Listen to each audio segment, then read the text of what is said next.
Blake never imagined he'd become the kind of guy who gave himself a once-over in the reflection before heading out the door. But it had become a ritual. Not out of vanity, not really, more like self-preservation. That Wednesday morning, he was out on his porch in gym shorts and a faded gray t-shirt, giving some water to a couple of ferns that had seen better days and a row of cheap marigolds he kept meaning to replace. The neighborhood had that quiet, late-morning vibe suburban streets get when all the usual folks are at work, and only retirees, delivery trucks, and people like Blake were left. He appreciated the silence. He thrived in it, actually. Worked from home, ate lunch by himself, gave a wave to the neighbors, kept his yard tidy enough to avoid complaints. His life was built on small habits and carefully constructed layers. Even when it was warm out, Blake avoided wearing anything too revealing. Even taking out the trash, he'd usually throw something loose over something tighter underneath. That morning, his phone started buzzing inside. He put the watering can down, wiped his hand on his shorts, and went in through the screen door. "Hello? Hi, Blake. It's Linda." He couldn't help but smile a little. Linda from across the street. Organized, upbeat, always needing to borrow something. Tape, scissors, a stepladder, once even a lemon. "Hey," he said. "What are you out of this time?" She laughed. "Nothing, actually. I wanted to ask you something." He leaned against the kitchen counter, intrigued. "My bridge group needs a fourth tomorrow. Bunny and Vanessa are coming over around 11. Lunch first, cards after. Kitty had to go back to work, so we're one short. I thought maybe you'd want to join us." For a second, Blake didn't say anything. It wasn't because he didn't know how to play. He knew enough. It was the picture that caught him off guard. Him, sitting at Linda's table with 3 women who had known him for years in that casual neighborhood way where people know each other without ever really knowing anything at all. "That sounds dangerously close," he said, "to me being adopted by a ladies' club." Linda let out a short, dry laugh. "Only if you're well behaved." That got him. He glanced down at himself, at the shirt he'd thrown on without thinking, then toward the hallway mirror where he could already see himself giving himself a careful once-over after this call. "Yeah," he said quietly. "Okay, I'll come." "Great." Casual clothes, nothing dressy. After they hung up, Blake stood still for a moment in the quiet kitchen. Then he walked over to the mirror. His eyes automatically went to the faint outline beneath his shirt. Tomorrow, he told himself, was just lunch. Just cards. Just neighborhood women with keen eyes and long memories. And for some reason, that thought made his pulse jump once, hard enough that he could feel it in his throat. Blake almost changed his outfit twice before 11. He stood in his bedroom in front of the mirror with one shirt in his hand and another lying on the bed. Both plain, both loose, both somehow not quite right. Too thin, and he worried about revealing too much. Too heavy, and he'd look out of place in the weather. He finally settled on a navy quarter zip over a soft t-shirt even though the day was already warm. It was ridiculous, he told himself. He was just going across the street for lunch, not walking into some kind of interrogation. Still, when he knocked on Linda's door, he felt that same tightness in his chest. Linda answered in cropped jeans and white sneakers, her hair pulled back in a clip, smelling faintly of lemon cleaner and chicken salad. "You made it," she said, stepping aside. "Come in." "We're in the kitchen." Bunny was already there, loud and laughing, with bright lipstick and a voice that carried. Vanessa sat at the table with a glass of iced tea, calmer, quieter, wearing a loose tan sweater and gold hoops. She looked up when Blake walked in, and her gaze lingered for a beat too long. Not rude, just observant. Lunch started easily enough. Chicken salad, fruit, iced tea, and the kind of neighborhood chatter that seemed harmless until you realized how much people noticed.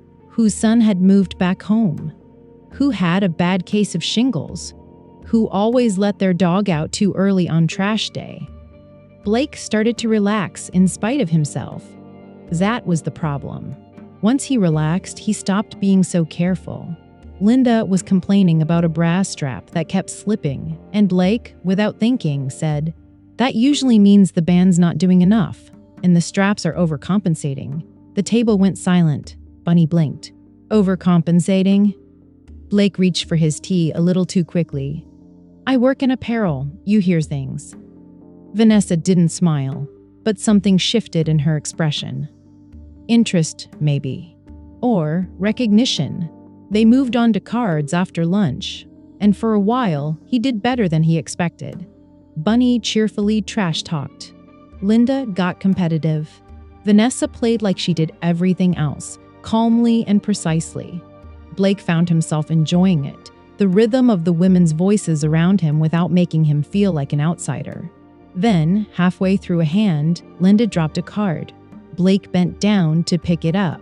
Bunny, who was sitting next to him, glanced over. Just a glance. But it landed.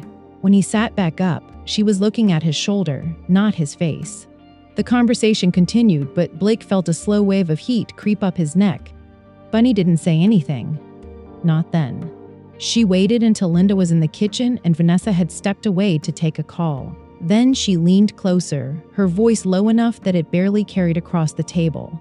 Blake, she said gently, is there something under that shirt you don't want us to mention? He looked at her.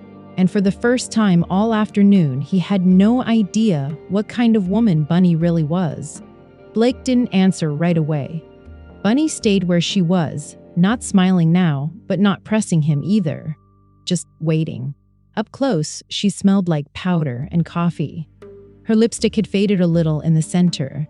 She didn't seem cruel, which almost made it worse. Blake swallowed. You should probably just drop it. I would, she said quietly, if you looked annoyed. But you look scared. That one stung more than he'd anticipated. Before he could respond, Linda returned with a plate of cookies that were entirely unnecessary, followed closely by Vanessa, who slipped her phone into her pocket. Whatever tension had arisen between Blake and Bunny needed to be pushed back under the rug, along with the cards. For the next 10 minutes, his playing was subpar.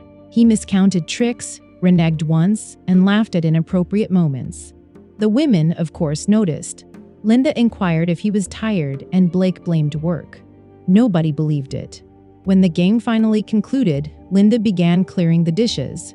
Bunny drifted toward the kitchen to help, and Vanessa stood by the window, fastening a bracelet with her characteristic calm patience. Blake should have left at that point. Instead, he heard himself saying, "It's not what you think." All three women turned to face him. The room fell silent. Linda placed a plate down with exaggerated care. "Okay," she said. "Then what is it?" Blake looked at the floor, then at the table, and finally at Bunny, because she had asked the question and for some reason that felt easier. It started because it was comfortable. No one laughed. He exhaled slowly through his nose and continued, speaking more deliberately, as if testing the ground ahead. "A few years ago, I started having trouble with..." He paused, hating the words he was about to say but said them anyway, "with how shirts fit, how I looked in them. I tried compression undershirts first. They were hot, tight, miserable. One day, I ordered something else online, just to see." Linda frowned slightly. "Something else meaning..." He nodded once. "A bra. A soft one. No wires. Nothing fancy." Even voicing it made his face flush. But now that it was out in the open, there was no taking it back. "It fit better than anything I'd been wearing. It felt..." He searched for an appropriate word. "Supportive, I guess. After that, I wore one sometimes at home, then under heavier shirts, then more often than that." Bunny pulled out a chair and sat down, her teasing demeanor gone. "So this isn't a joke?" "No." "Does anybody else know?" Vanessa asked. Her voice was even, but it was the most important question. Blake shook his head. "No." Linda crossed her arms, not angry, but trying to reassess her understanding of the man across the street. "How long?" "About 3 years." That made an impact. Not 3 weeks. Not some recent dare. Long enough to be a part of his life. Bunny looked at him with something akin to sympathy. "Honey," she said softly, "you've been carrying that around all by yourself?" Blake almost laughed at the phrasing, but he was suddenly too weary. "Yeah," he said. "Pretty much." Vanessa studied him quietly for a moment, then said, "You look relieved." He blinked. "What?" Not happy, she said. Not proud. Just relieved. Like you're tired of pretending you're not uncomfortable all the time. No one had ever phrased it like that. Blake looked at her, truly looked at her, and felt a tightness in his chest loosen after years. He picked up his keys from the table. I should go. None of them stopped him. At the door, Linda said, We're still playing next Wednesday. Bunny added, more gently, if you want to come. Blake gave a small nod and stepped out into the bright, open afternoon. Across the street, his house looked exactly as it had an hour earlier. But when he got inside and stood alone in his bedroom, staring down at the drawer he always shut too quickly, it no longer seemed like a hiding place. It seemed like a choice. Blake almost skipped the next Wednesday. Not because of what they'd said, but because of what they hadn't. Nobody had laughed. Nobody had recoiled. Nobody had turned his confession into gossip, at least not within earshot. That should have made things easier. Instead, it made him feel exposed in a new way. He showed up at Vanessa's house 2 minutes late, wearing a loose charcoal polo and a lightweight jacket he definitely didn't need in that weather. Vanessa answered the door herself. She looked effortlessly chic, cream blouse, dark jeans, bare feet, as if she'd slipped off her sandals somewhere and forgotten about them.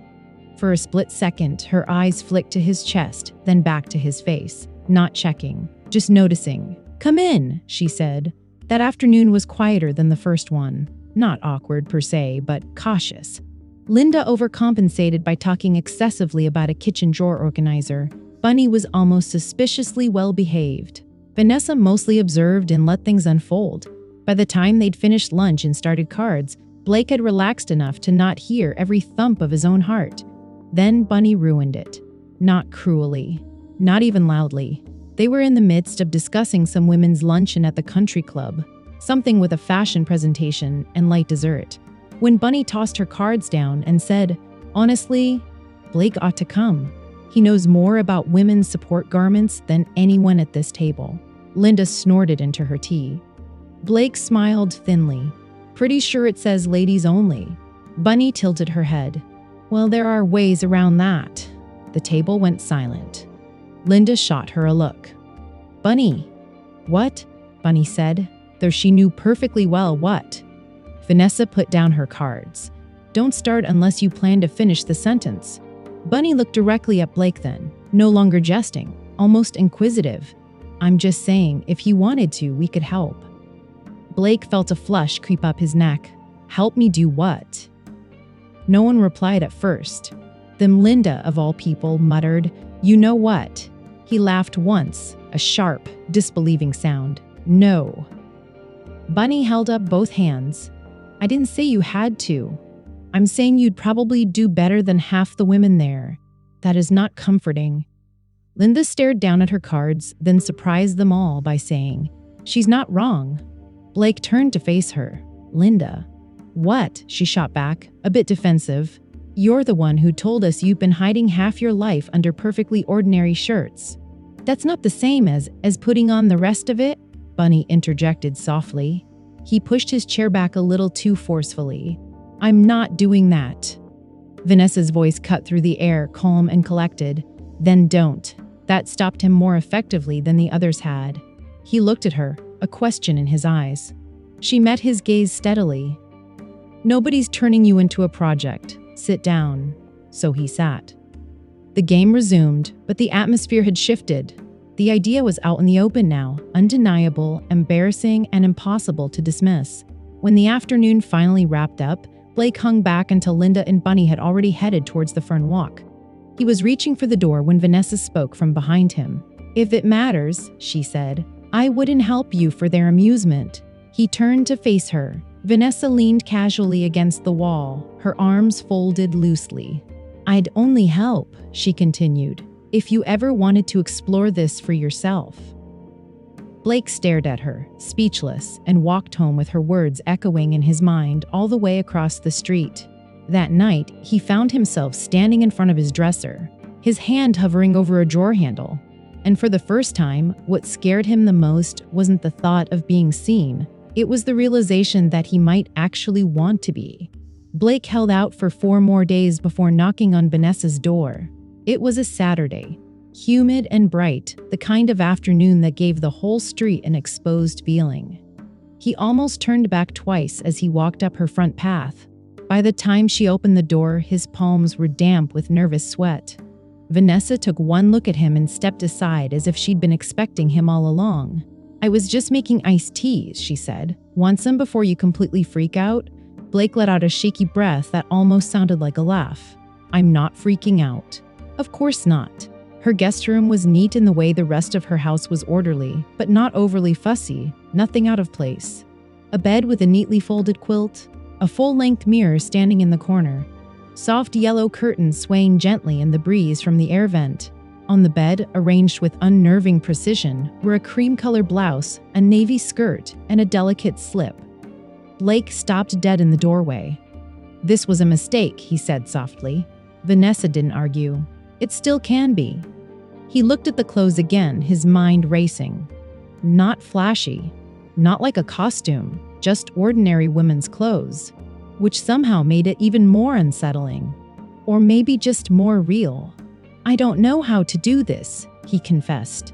"I know," she said gently. That should have embarrassed him, but there was no judgment in her voice. She closed the door most of the way and turned towards the dresser. "You can start with your shoes."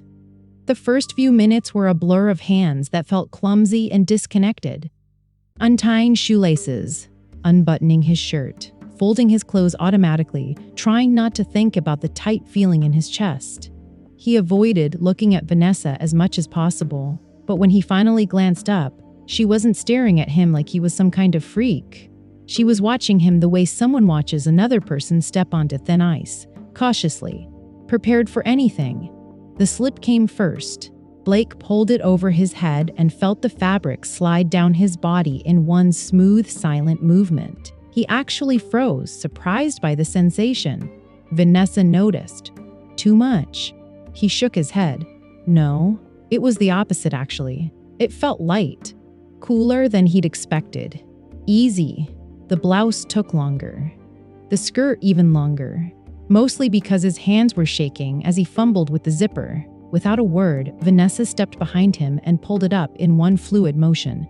He felt her fingers brush against the small of his back and had to tear his gaze away from his reflection in the mirror. When he finally did look again, he went completely still. The clothes didn't transform him into someone else. That was what was so unnerving. They softened his features, gave him a sense of composure, brought something to the surface that he'd spent years trying to suppress. Vanessa watched his reflection, not his face directly. "You're not smiling," she observed. "I know, but you don't hate it either." Blake stared at the mirror for another moment. "No." She tilted her head, studying him thoughtfully. "You don't look like Blake right now." He swallowed hard. "No. A pause. "Blair, maybe." The room fell silent. He should have laughed, said absolutely not, crack a joke, and reach for his old clothes.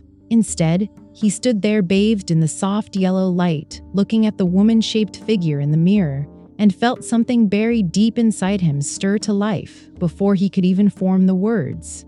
Bunny burst into tears when she saw him. Not from emotion, no. From laughing so hard she had to cover her mouth with one hand while gripping Linda's shoulder with the other. "Oh my God," she said, trying to compose herself. "No, wait, I'm not laughing at you. I'm laughing because you look better than I expected, and I'm honestly trying my best to be supportive about it." "Thank you," Blake said dryly. "Blair," Vanessa corrected gently from behind him, adjusting the way his hair fell with two delicate fingers. At least for today, the name sounded softer this time. Still foreign. Still a little dangerous, but softer. Linda stood back near the kitchen counter, taking him in with a mixture of amazement and reluctance. "You actually look?" She paused, searching for a word that wouldn't come across wrong. "Natural."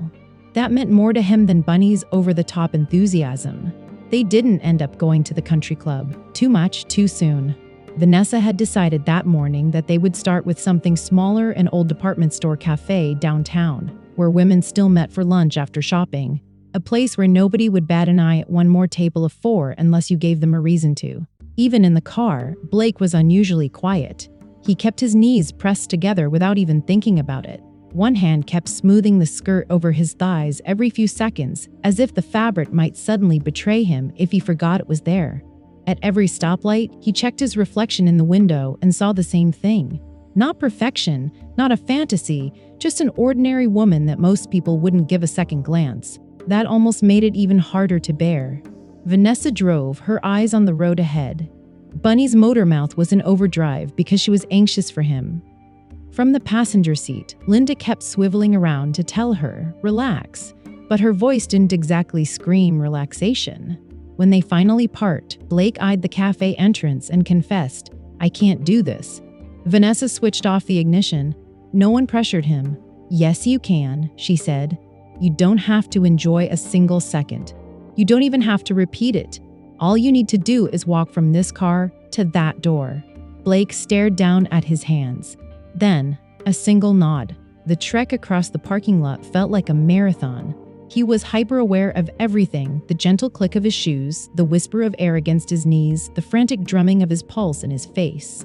As he stood at the hostess stand, he half expected the woman to look up, see right through him, and call him out. She didn't. "4?" she inquired. Vanessa beamed. "Yes, please." And that was that. They were shown to a table by the window. Menace appeared. Water glasses chimed softly. Bunny requested soup. Linda opted for half a sandwich. Vanessa casually asked Blake what he wanted, as if it were just another humdrum weekday lunch. Midway through taking orders, the waitress turned to him and chirped, "And for you, ma'am?" Blake momentarily forgot how to breathe.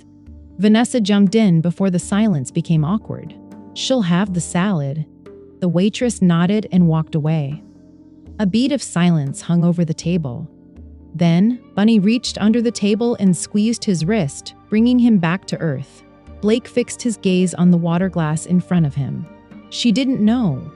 "No," Vanessa said softly. "She didn't." Linda gave a small, incredulous shake of her head. "Honestly, I thought your voice would be the first giveaway." That was enough to break the ice, and they all chuckled. Lunch went by in a bit of a daze after that, not because anything wild happened, but precisely because nothing did. No stares, no whispers, no drama.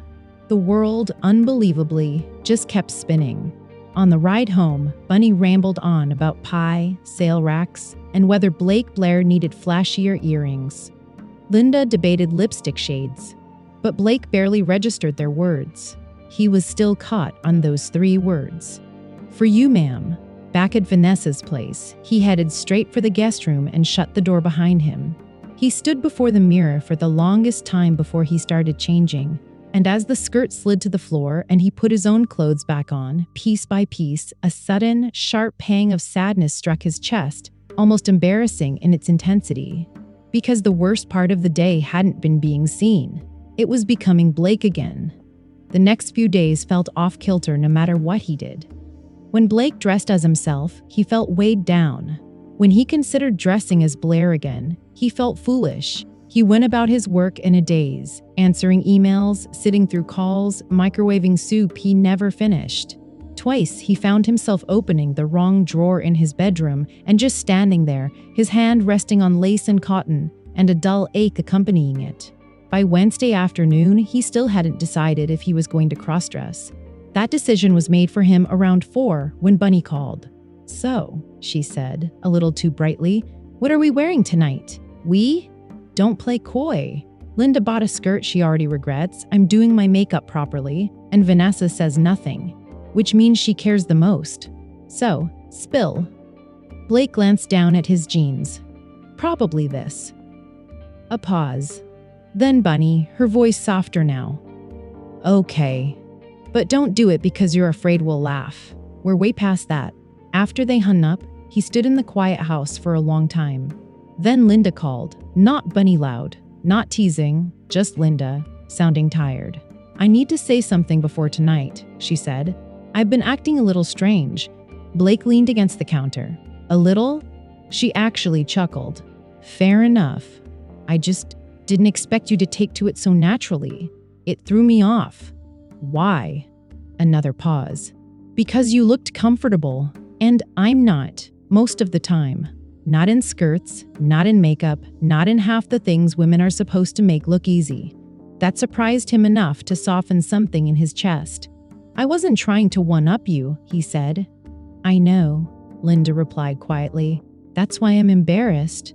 When they hung up, the house fell silent again. This time Blake didn't go to the drawer out of panic or curiosity. He went because avoiding it had started to feel like a betrayal of himself. He chose carefully. A soft blouse, the navy skirt, low heels he could actually walk in. Nothing extravagant, nothing borrowed except for the courage. He lingered over his makeup, fussing with his hair, pausing twice, almost giving up. Twice he kept going. When he finally looked up, the woman in the mirror didn't seem like a stranger anymore. She seemed like a conscious choice. Vanessa answered the door herself. For a moment, she simply looked at him, not surprised, not triumphant, just quiet.